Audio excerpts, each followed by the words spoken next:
Bismillahirrahmanirrahim. Assalamualaikum warahmatullahi wabarakatuh. Alhamdulillah. Wala haula wala quwata illa billahil aliyil azim. Wassalatu wassalamu ala Rasulillah jum'ain amma ba'd. Para hadirin dan hadirat, khususnya warga Mandua Kota Serang dimanapun Anda berada, bulan suci Ramadan sudah selayaknya menjadi ajang kita dalam berkompetisi dalam hal kebaikan. Fastabiqul khairat, kebaikan untuk diri sendiri dalam aspek ketakwaan kepada Allah Subhanahu wa taala, kebaikan dalam diri sendiri dalam aspek memperbaiki akhlakul karimah secara individual, serta kebaikan dalam aktivitas bersama orang-orang terdekat kita atau dalam aspek sosial, sejauh mana kehadiran kita, keberadaan kita memberikan manfaat untuk orang lain yang ada di sekitar kita. Kenapa saya katakan bulan Ramadan menjadi ajang kita untuk berkompetisi dengan diri kita sendiri, bukan dengan orang lain, apalagi dengan orang-orang yang tidak melaksanakan puasa. Hari ini kita mengetahui umat Islam diberikan begitu banyak cobaan, baik cobaan yang datang dari alam, bencana, musibah, ataupun dari kesehatan, wabah penyakit, dan musibah dalam banyaknya hoax atau informasi-informasi yang tidak benar tersebar. Mungkin ini tanda akhir zaman di mana fitnah bertebaran. Semoga saja bulan Ramadan ini menjadikan ladang kita untuk semakin memperbaiki cara kita menyikapi gejolak zaman yang semakin tidak menentu ini.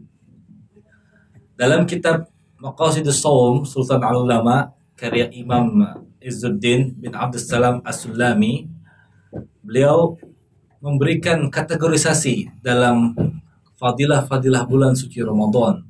Salah satu keberkahan berpuasa dalam bulan Ramadan atau mendirikan ibadah-ibadah selama bulan Ramadan sebagaimana yang disabdakan oleh Nabi Muhammad SAW, man shoma ramadhana imanan wa ihtisaban ghufira lahu ma taqaddama min dzambi. Barang siapa yang berpuasa selama bulan Ramadan dengan iman dan keikhlasan, maka Allah akan hapus dosa-dosanya yang telah terdahulu.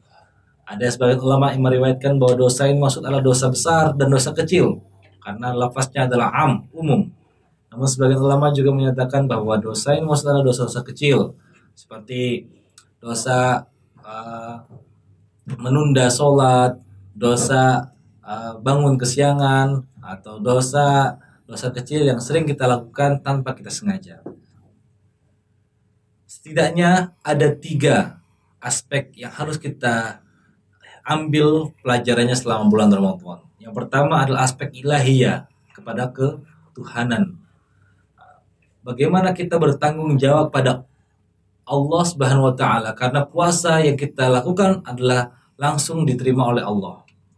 Jadi puasa itulah amal ibadah antara aku dan hambaku, kata Allah Subhanahu wa taala.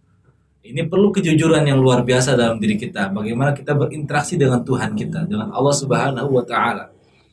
Bagaimana kita bisa berinteraksi dengan Allah Subhanahu wa taala melalui puasa, menahan nafsu makan, nafsu minum, nafsu syahwat, nafsu untuk aktivitas lainnya seperti ghibah, nafsu yang berlebihan dan sebagainya.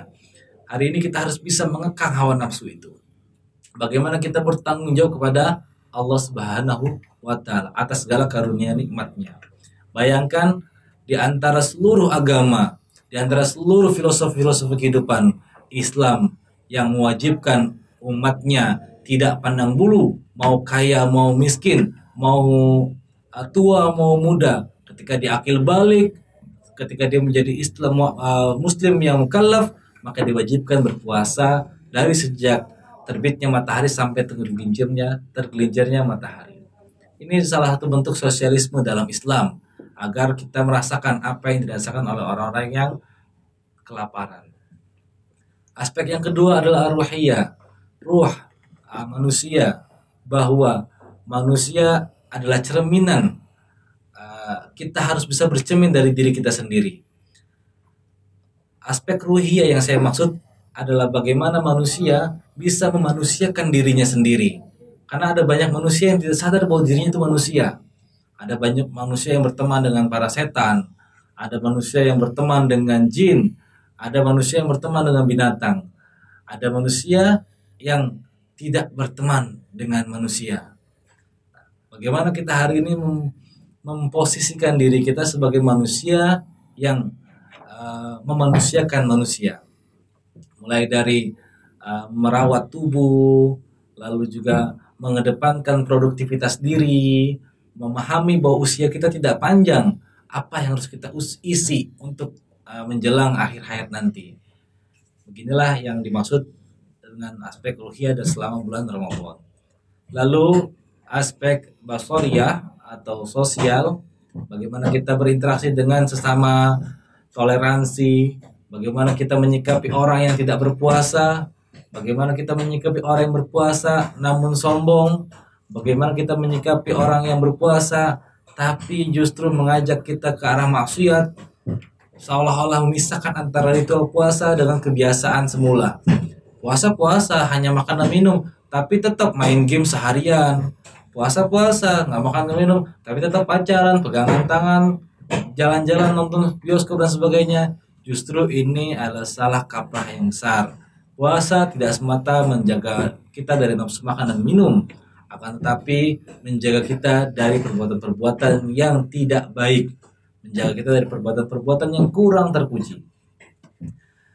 Salah satu aspek yang kita dapatkan selama bulan Ramadan, sebagaimana sabda Nabi Muhammad SAW, riwayat Imam Muslim, "Idza jaa Ramadan futihat abwabul jannah wa ghuliqat abwabun nar wa sufidati syayatin," bahwa ketika datang bulan Ramadan, Allah membuka pintu-pintu surga, Allah menutup pintu-pintu neraka, dan Allah membelenggu para syaitan. Allah membuka pintu-pintu surga adalah makna bahwa kasih sayang Allah, rahmat Allah, ampunan Allah itu terbuka sangat luas dalam bulan Ramadan ini. Apakah ketika pintu surga terbuka kita bisa masukinya begitu saja? Tentu tidak. Maksudnya pintu surga terbuka adalah Allah menerima semua amal ibadah kita dan menerima semua ampunan, menerima semua pengakuan dosa kita, menerima taubat kita. Mari kita tingkatkan ketakwaan kita melalui bulan Ramadan agar menjadi wasilah kita agar masuk ke surganya. Amin ya rabbal alamin. Lalu Allah tutup pintu-pintu neraka. Maksudnya apa? Kenapa pintu neraka ditutup? Karena pada bulan ini para ahli kubur yang sedang disiksa diliburkan. Tidak ada yang disiksa. Pintu neraka ditutup karena panasnya neraka itu sampai membuat para ahli kubur ketakutan. Hari ini pintu neraka ditutup menjadi simbol bahwa kita harus mengurangi atau menghentikan kebiasaan-kebiasaan kita yang dibenci oleh Allah, atau mengurangi aktivitas maksiat kepada Allah, mengurangi perbuatan-perbuatan dosa. Mari kita jujur sama diri kita sendiri. Kalau kita boleh list, kita catat berapa banyak aib-aib yang Allah tutupi karena kasih sayangnya. Kita hari ini sehat secara jasmani, rohani, batin dan zahir, tapi semua itu tidak lepas bahwa Allah sengaja menutupi jutaan aib kita. Andaikan Allah buka aib kita di mata manusia hari ini, mungkin kita tidak akan berani untuk hidup lebih lama. Maha besar Allah yang telah menutupi aib-aib kita, yang menutupi dosa-dosa kita, yang menutupi kesalahan-kesalahan kita di mata umat manusia. Mari kita akui semua dosa-dosa kita sejak kita akil balik sampai hari ini. Berterus teranglah kepada Allah bahwa kita adalah hamba yang penuh dengan dosa. Lalu belenggu setan di tangan-tangan setan dikunci. Allah membelenggu para setan, yang mengindikasikan bahwa umat Islam harus bisa memaksimalkan keberkahan di bulan Ramadan dengan cara meningkatkan ritual ibadah, perbuatan baik, dan juga bermanfaat pada sesama. Tidak ada alasan saya digoda setan, saya khilaf, saya dibujuk rayu setan, dan sebagainya. Jadi hari ini selama bulan Ramadan, alhamdulillah para setan sedang diliburkan, tidak ada tugas. Maka tidak ada alasan kita menunda sholat, kita bahkan meninggalkannya, haram. Tidak ada alasan kita untuk tidak berbuat baik, tidak ada alasan kita untuk memendam benci, dendam dan sebagainya. Ketika itu masih ada dalam diri kita, maka itu bukan lagi tanggung jawab setan. Itu bukanlah pengaruh setan. Itu melainkan adalah diri kita sendiri hari ini yang sudah banyak tergoda oleh setan sehingga menjadi kebiasaan yang melekat pada diri kita sendiri. Artinya tanpa setan goda, kalau orang udah terbiasa ninggalin sholat, tidak perlu digoda, orang akan ninggalin sholat dengan sendirinya. Setan itu menggoda orang-orang yang ingin berbuat baik. Kalau orang ingin berbuat jahat, setan nggak usah godain, justru setan tertawa.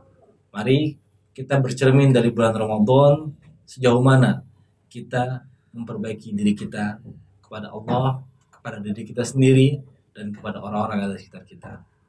Terima kasih. Mohon maaf apabila ada kurang dan khilafnya.